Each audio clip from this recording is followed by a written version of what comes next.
آپ دیکھ رہے ہیں دیش مت نیوز، ایک سکاراتمک سوچ آپ کی، آواز ہماری۔ جے ہند ساتھیوں، میں عرفان انصاری اور آپ دیکھ رہے ہیں دیش مت نیوز۔ آج نمبر 1 اسکول میں آل انڈیا مومنگ کانفرنس مالیگاؤں کا انعقاد ہوا، جس میں مولانا عمران سمیت کئی شہروں کے افسران اور ٹیچر حضرات حاضر تھے، اور اس وقت ہندوستان کے تعلیمی معیار میں جس جگہ پر ہندوستان کی عوام کھڑی ہے، اس تعلق سے اپنے خیالات کا اظہار کیا۔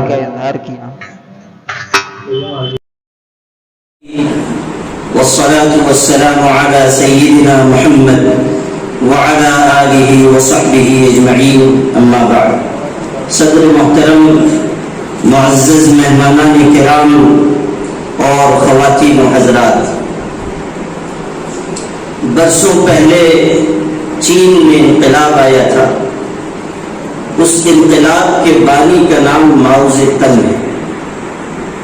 اس نے بڑی محنت سے چین کو بحران سے نکال کر ترقیات کے بام عروج تک پہنچایا، اور چند برسوں میں اس نے چین کا نقشہ تبدیل کر کے رکھ دیا۔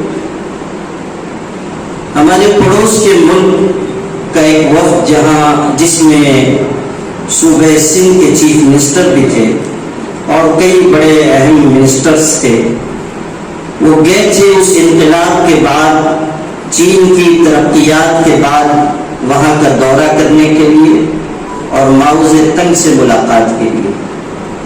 جب انہوں نے ان ترقیات کو، عروج کے نقشوں کو دیکھا اور پھر چیئرمین سے ملاقات کی، جس کو جدید چین کا بانی کہا جاتا ہے، تو ایک سوال اس وقت نے کیا تھا، بس منظر ذہن میں رہے کہ یہ اس ملک سے گئے ہوئے لوگ ہیں جو اسلام کے نام پر بنا تھا، جانے والے مسلمان، اور وہ شخص ان نظریات کا حامی تھا جس کو ہم کارل مارکس کے نظریات کہتے ہیں۔ جب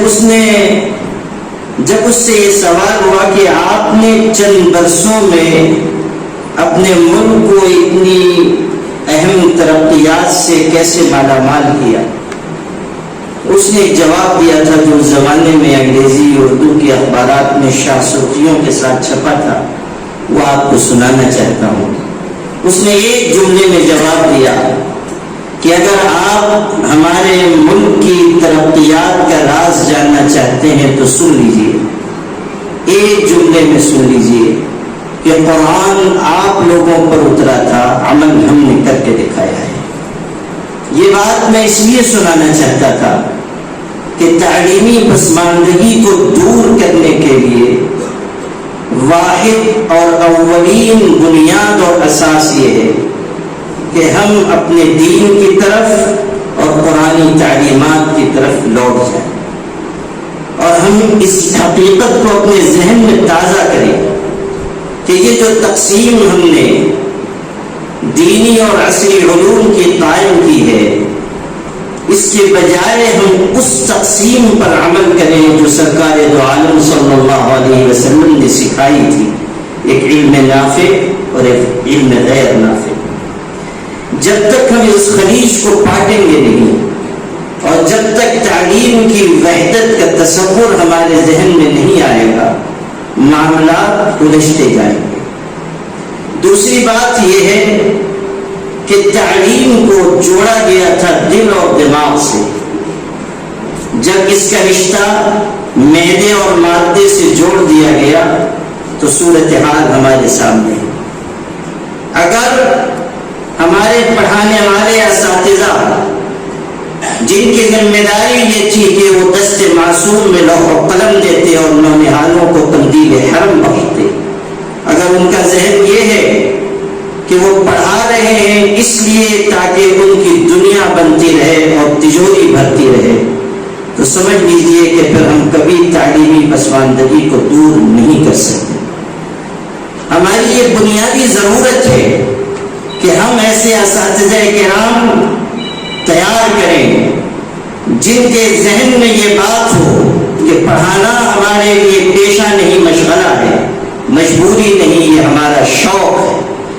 ہماری دنیا ہے، یہی ہماری آخرت ہے۔ دوسری بات، ہم اپنے پڑھنے والے بچوں کو رغبت دلائیں کہ وہ تعلیم کے میدان میں قدم بقدم آگے بڑھیں، اور ہم انہیں امتحان میں محنت کر کے پاس اور کامیاب ہونے کا نشانہ نہ دیں، ہم نشانہ دیں کہ وہ تعلیم پا کر باشعور بنے اور ان کے اندر علم اپنی اساس اور بنیاد کے ساتھ پیدا ہو، اور اس کے لیے جو ذرائع ہو سکتے ہیں وہ اختیار کریں۔ مثلا ہماری مسجدوں کے محراب و منبر سے جہاں یہ بات ہو رہی ہے کہ ہمیں نماز پڑھنی ہے، روزے رکھنے ہیں، زکوٰۃ دینی ہے، وہیں بہت اہمیت کے ساتھ یہ بات آئے کہ ہمیں تعلیم کے میدان میں ہم اپنے ہر بچے کو آگے بڑھانا، اور یہ احساس اپنی قوم کو دلائیں کہ جب تک آپ تعلیم میں اپنے بچوں کو آگے نہیں بڑھائیں گے، اس عصبیت کا آپ مقابلہ نہیں کر سکتے جو اس ملک میں پھیلائی گئی ہے۔ فرقہ پرستی اور عصبیت کی ہر زنجیر کو کاٹنے والی اگر کوئی چیز ہو سکتی ہے تو وہ تعلیم ہے۔ آپ کی معیاری تعلیم آپ کی شناخت ہے، آپ کا تعارف ہے، آپ کا پہچان ہے، آپ کی پہچان ہے۔ اچھے اور معیاری ادارے قائم کیجیے۔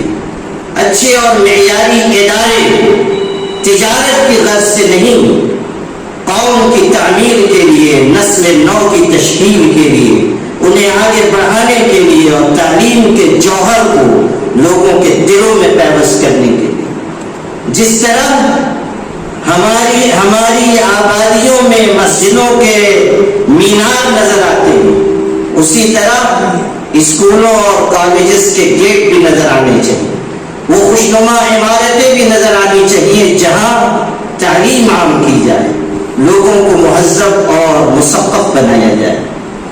اس کے لیے ترغیب کے جو راستے ہو سکتے ہیں وہ ہمیں اختیار کرنے ہوں۔ اپنے بچوں کو حوصلہ دینا ہوگا۔ بہت سے ہمارے بچے ہیں 10ویں جماعت تک پہنچتے پہنچتے حوصلہ کھو دیتے ہیں، 12ویں جماعت تک پہنچتے پہنچتے حوصلہ کھو دیتے ہیں۔ ایسے بہت سارے ہمارے طلباء ہیں کہ جن کی تعلیم ادھوری رہ گئی، ہم ان کے لیے راستہ بنا سکتے ہیں، راستے بنائے جا سکتے ہیں، بشرطے کہ ہمارے اندر درد ہو، ہمارے اندر فکر ہو۔ اسی کے ساتھ اگر وہ تعلیم کے میدان میں بہت آگے نہیں بڑھ سک رہے ہیں تو ہم انہیں ہنرمند بنائیں، ان کو معاشرے کے لیے ایک مفید عنصر بنائیں، اس کی ہمیں کوشش کرنی چاہیے۔ یاد رکھیے گا، اناڑی آدمی کو سانپ ڈس لیتا ہے اور ہنرمند آدمی سانپ کا زہر نکال کر اسے بیچ کر گزارا کیا کرتا ہے۔ ہنرمندی ہماری قوم میں آنی چاہیے اور باہنر لوگوں کو ہمیں آگے بڑھانا چاہیے۔ جن کے اندر ہنر نہیں ہے انہیں ہنرمند بنانے کی فکر ہونی چاہیے۔ اور ایک بات اور کہتا ہوں کہ ہماری تعلیمی پسماندگی، ہماری زبونحالی، ہم لوگ اس پر بہت گفتگو، بہت تبصرے، بہت تحریریں، بہت تقریریں کر چکے۔ اب ہم جس مرحلے میں اس ملک میں داخل ہو چکے ہیں جو فیصلہ کن موڑ ہے، یہاں ہمیں عمل اور صرف عمل کی ضرورت ہے، بجائے اس کے کہ ہم ظلمتوں پر گفتگو کریں۔ اگر ہم اپنے حصے کا چراغ جلا دیں گے تو وہ اندھیروں کے خلاف جہاد ہوگا، وہ اندھیروں کے خلاف ایک بہت مثبت عمل ہوگا، اقدام ہوگا۔ ہر آدمی اپنے اپنے حصے کا چراغ جلاتا جائے۔ اگر ہم 10 بچوں کو بھی کسی درخت کے نیچے بٹھا کر پڑھا رہے ہیں، ہم اپنے حصے کا کام کر رہے ہیں۔ اگر ہم 2-4 بچوں کی کفالت تعلیم کے لحاظ سے کر رہے ہیں، خرچ اٹھا رہے ہیں، ہم اپنے حصے کا کام کر رہے ہیں۔ اگر کوئی استاد ٹیچر ریٹائر ہو گیا، ہمارے شہر میں کتنے ریٹائر ٹیچر ہیں، اور معاف کیجیے گا بہت سے اچھے کام اس میں سے کر رہے ہیں، لیکن اکثروں کو سوائے اخبار پڑھنے اور سوائے بہوؤں کو ڈانٹنے کے دوسرا کوئی کام نہیں، اسی کام میں وہ بیچارے مشغول ہیں۔ تیسرا ہاں موبائل تو بھول گیا، یہ صدیقی پہلے نمبر پہ وہ تھا، وہ بھول گیا۔ اچھا وہ آپ صحافی، آپ کو لقمہ دینا چاہیے، حالانکہ لقمہ دینا ہم حافظوں کا کام ہے، لیکن کبھی کبھی فرائض بدل بھی جاتے ہیں۔ تو وہ وہ تو جو موبائل ہے وہ تو آلہ شیطانیہ، انٹرنیشنل آلہ ضیاء وقت بن گیا، اور ہمارے تعلیم یافتہ لوگ بھی مشغول ہیں ایسے کاموں میں جس سے نہ ان کی زندگی کا فائدہ نہ آنے والی نسل کا کوئی فائدہ۔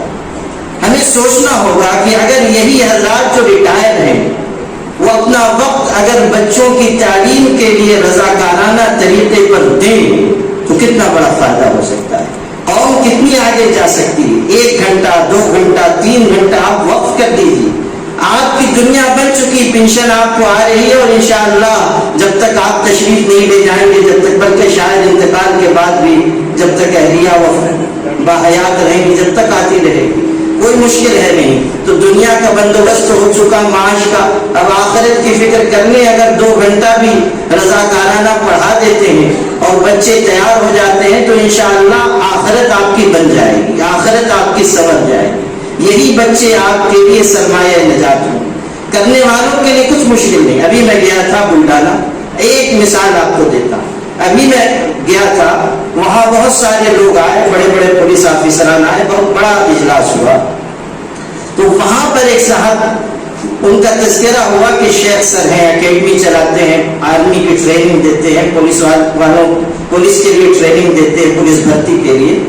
تو مجھ سے ملاقات ہوئی تو میں نے مختصر کر کے آپ کو بتاتا ہوں۔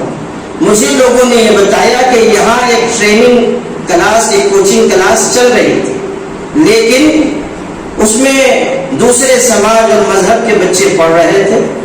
صورتحال یہ ہوئی کہ انہوں نے ٹریننگ کلاس کھولی، اتنی محنت سے، اتنی امانت سے، اتنی دیانت سے، اتنے لگن سے پڑھایا کہ وہاں کے جو بچے تھے دوسرے سماج کے وہ بھی ان کے سینٹر میں چلے آئے، اور 250 بچوں کو اکیلے وہ ٹریننگ دے رہے ہیں، اور پچھلے سال ان کے ٹریننگ یافتہ 70 بچوں کا سلیکشن آرمی میں اور پولیس میں ہوا۔ آپ سوچئے کہ ایک شخص ہے، اس نے ٹھان لیا کہ مجھے کام کرنا ہے، کام کر رہا ہے۔ اس طرح کی بہت سی مثالیں ہمارے اس ملک میں ہیں۔ میں یہ عرض کرنا چاہتا ہوں کہ ہم لوگ جو جو راستے ہو سکتے ہیں ان سب کو استعمال کریں۔ 2-3 آخری باتیں میں عرض کر کے، چونکہ ہمارے مہمانان کرام کو اصلاً ہم لوگوں کو سننا ہے، تو میں آخر میں 2-3 باتیں اور عرض کر کے اپنی گفتگو مکمل کرتا ہوں۔ دیکھیے، یہ بہت اہم مسئلہ ہے کہ اس وقت ہم اپنی نسل نو کی تعمیر و تربیت کے لیے کیسے اقدامات کریں، کن بنیادوں پر کریں اور کس سمت میں کریں کہ اس کے بہترین نتائج سامنے آئیں۔ ابھی یہاں کئی حضرات نے تربیت کے سلسلے میں گفتگو کی، یقیناً بڑی اچھی گفتگو ہے، لیکن ایک بات میں عرض کرتا ہوں کہ تربیت کے لیے سب سے بہترین، سب سے مفید، سب سے قابل عمل، سب سے مجرب نسخہ یہ ہے کہ ہم اپنے بچوں کے لیے، ہم اپنے خاندان کے لوگوں کے لیے اپنے عمل کو تربیت کے درجے میں پیش کریں، خود جی کر بتائیں کہ زندگی کس کا نام ہے، زندگی گزارنے کا طریقہ ہے۔ اگر ہم سلیقے سے جینے والے بنیں گے، ہماری اولاد ہمارے راستے پر چلے گی، ہمارے پیچھے پیچھے چلے گی۔ زبان سے نکلی ہوئی نصیحت اتنی مؤثر نہیں ہوتی جتنا انسان کا عمل مؤثر ہوا کرتا ہے۔ ایک بات اور آخر میں عرض کروں کہ یہ جو ہمارا سفر اقرا سے شروع ہوا تھا، ہمیں دیکھنا ہوگا کہ راہ میں رکاوٹ کہاں آ رہی ہے کہ یہ سفر ناتمام ہے۔ یشونت راؤ چوہان یونیورسٹی کے وائس چانسلر تھے، مجھ سے بڑی محبت کرتے تھے، مختلف پروگراموں میں کئی جگہ ان ساتھ رہا۔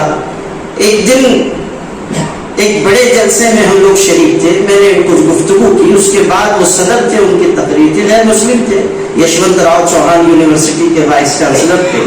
انہوں نے تقریر جو شروع کی، آج تک میرے دل پر شرمندگی کا وہ داغ تازہ ہے، کئی سال پہلے کی بات ہے۔ انہوں نے کہا کہ رحمانی صاحب نے تقریر کی، میرا دل بہت خوش ہوا، بہت اچھی تقریر کی، ایسا تعریف کی۔ اس کے بعد ایک جملہ کا کہنے لگے، مگر میں رحمانی صاحب سے جاننا چاہتا ہوں کہ جس قوم کا سفر اقرا کے ذریعے شروع ہوا تھا، آج وہ تعلیم میں سب سے پچھڑی ہوئی کیوں؟ میں آپ سے نہیں عرض کر سکتا کہ میں شرم سے زمین میں گڑ گیا، اور آج تک وہ شرمندگی کا داغ دل پہ محسوس ہوتا ہے۔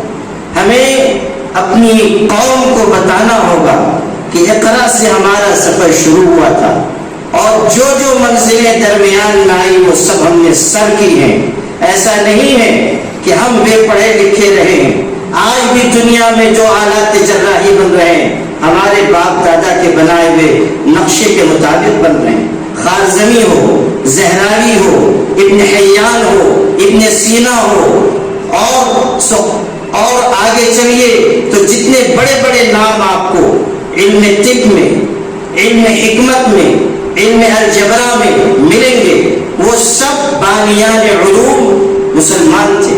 کون بلا سکتا ہے کہ 500 سال تک یورپ کی یونیورسٹیز میں مسلمانوں کی لکھی ہوئی کتابیں بطور نصاب پڑھائی جاتی رہی ہیں. اقبال نے اسی کا تو شکوہ کیا تھا کہ ڈھونڈنے والا ستاروں کی گزرگاہوں کا اپنے افکار کی دنیا میں سفر کر نہ سکا. وہ جس نے سورج کی شعاعوں کو گرفتار کیا اپنی زندگی کی شب تاریخ سحر کر نہ سکا. یہ اسی کا شکوہ ہے. نہیں حکومت کا شکوہ کہ ایک عارضی شہر، نہیں دنیا کے آئین مسلم سے کوئی چارہ، مگر وہ موتی کتابیں اپنے آبا کی، انہیں جو دیکھیں یورپ میں تو ہوتا ہے دل سی پارا. یہ اسی کا شکوہ ہے. ہمیں یہ اپنی قوم کو بتانا ہوگا کہ آج بھی ہم کامیابی سے تعلیم کا سفر پورا کر سکتے ہیں اگر ہم ٹھان لیں، احساس عمل اپنے دل میں پیدا کر لیں. کسی کا شعر ہے، احساس عمل کی چنگاری جس دل میں فروزہ ہوتی ہے، اس لب کا تبسم ہیرا ہے، اس آنکھ کا آنسو موتی ہے. اس وقت جو تاریکیاں چاروں طرف سے اس ملت کو گھیرے ہوئے ہیں، اگر ہم بہتر تعلیم، معیاری تعلیم اور دین پر عمل کی راہ پر چلے تو ہم یہ کہہ سکیں گے کہ نور کی یہ کرن ظلمات پہ بھاری ہوگی، نور کی یہ کرن ظلمات پہ بھاری ہوگی. رات تمہاری ہے تو کیا صبح ہماری ہوگی. آپ تمام مہمانان کرام کا بہت بہت استقبال ہے. میں منتظمین سے بھی معذرت چاہوں گا کہ بہت زیادہ دیر تک میں شریک نہیں رہ سکتا. پہلے سے پروگراموں کی وجہ سے مجھے عصر کے بعد کا وقت کی جگہ دیا ہوا ہے، لیکن آپ حضرات نے یاد فرمایا، میں حاضر ہوا. بہت بہت شکریہ. جزاکم اللہ خیر.